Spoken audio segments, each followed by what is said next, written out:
उद्धव मागे कसं पाहताय? बीडच्या क्रांतिकारी भूमीमध्ये आज ओबीसींचा निर्णायक एल्गार मेळावा होतोय आणि हा मेळावा राज्याचे नेते माननीय छगन भुजबळ साहेब यांच्या प्रमुख उपस्थितीमध्ये आणि अन्य ओबीसी नेते यांच्या मार्गदर्शनाखाली पार पडतोय।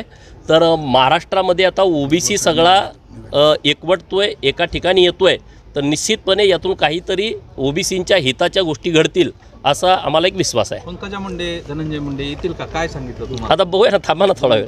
नेमकं या ठिकाणी घोषणाबाजी देखील केली गेली आणि भुजबळांनी राजीनामा द्यावा आणि नंतरच सभेला यावा अशी मागणी मराठा समाजाने केली। हे केलं गेलं, कसं पाहताय? अरे भुजबळ तुमचा बाप आहे, उगाच आता काय घोषणा देऊन काय होणार आहे? जाळपोळीच्या घटना बीडमध्ये घडल्या होत्या, त्यानंतरची ही सभा होते, त्या गोष्टीचा मी निषेध करतो। राज्यानं हे सगळं बघितली परिस्थिती की तुम्ही आमदारांची घरं जाळता। महाराष्ट्रातला सगळा ओबीसी त्या प्रकरणापासून भयभीत झाला की बाबांनो, जर तुम्ही आमदारांची घरं जाळणार असाल आणि महाराष्ट्रामध्ये छोटा छोटा समाज ओबीसीमध्ये आहे, मायनर ओबीसी आहे, भटक्या विमुक्तांची संख्या मोठी आहे, तर त्यांच्या मनामध्ये एक भीतीचं वातावरण तयार झालं।